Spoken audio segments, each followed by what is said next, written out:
The Phantom Hitchhiker of Midnight Road. It was a moonless night, the kind that shrouds the world in an inky veil, and I found myself driving along Midnight Road. The name alone should have been a warning, but I paid it no mind as I cruised down the deserted stretch of asphalt. The only illumination came from my car's headlights, which carved a narrow path through the darkness ahead. I'd heard the stories, of course. Tales of restless spirits and phantom hitchhikers who haunted lonely roads like this one. But I was a skeptic, a rational mind who scoffed at superstitions. Yet as I pressed on, an unease settled in my chest, and I couldn't quite shake the feeling that I wasn't alone. The radio crackled with static, the signal weak and distorted. I reached out to change the station, my fingers brushing against the cool metal of the dial. Faint whispers echoed through the speakers, like distant voices carried on the wind. I frowned, my heart quickening its pace. My gaze darted to the rearview mirror, and for a split second, I thought I saw a shadowy figure in the back seat. I blinked, and it was gone. I shook my head, chiding myself for letting my imagination run wild. Fatigue, I reasoned, could play tricks on the mind. I turned my attention back to the road, gripping the steering wheel with white-knuckled determination. The air grew colder, and a thick fog began to roll in, obscuring the road ahead. My heart hammered in my chest as I squinted through the mist, struggling to make out the path before me. Shapes danced at the edges of my vision, fleeting and elusive. Panic gripped me, and I slowed my speed, my instincts urging caution. And then I saw her. A figure emerged from the fog, standing at the side of the road. My breath caught in my throat as I approached, my headlights revealing a young woman with disheveled hair and tattered clothing. Her thumb was outstretched, hitchhiking with an air of desperation. My rational mind screamed at me to keep driving, to ignore the specter and press on. But something tugged at my heartstrings, a gnawing guilt that compelled me to stop.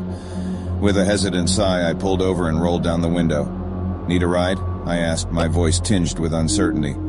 She didn't respond, just stared at me with vacant eyes. A chill crept down my spine, but I attributed it to the cold night air. As she climbed into the back seat, I caught a glimpse of her reflection in the rearview mirror. Her face was pale and gaunt, her expression devoid of emotion. I swallowed hard, my unease growing. "Where are you headed?" I ventured, trying to break the silence. No response. I cleared my throat, the tension in the car palpable.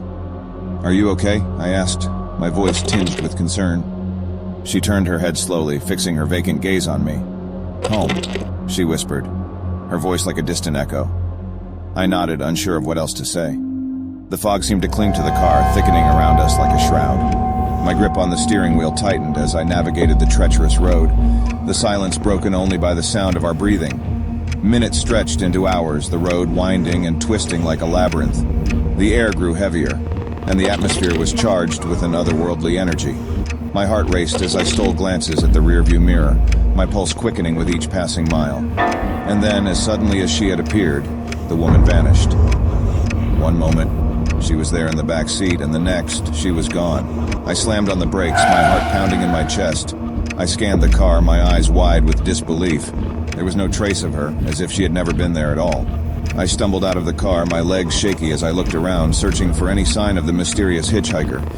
But there was nothing, just the swirling fog and the oppressive darkness.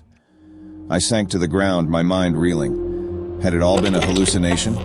A trick of the mind brought on by exhaustion and fear? Or had I truly encountered a ghostly presence on that desolate road? As dawn broke and the first rays of sunlight pierced the fog, I climbed back into my car and continued on my journey. The events of the night weighed heavily on my mind, a puzzle with no clear solution. I couldn't shake the feeling that I had brushed against something supernatural, something beyond the realm of understanding. To this day, I can't drive down Midnight Road without feeling a shiver down my spine. The memory of that phantom hitchhiker lingers, a reminder that the line between the living and the dead is sometimes far more fragile than we dare to believe.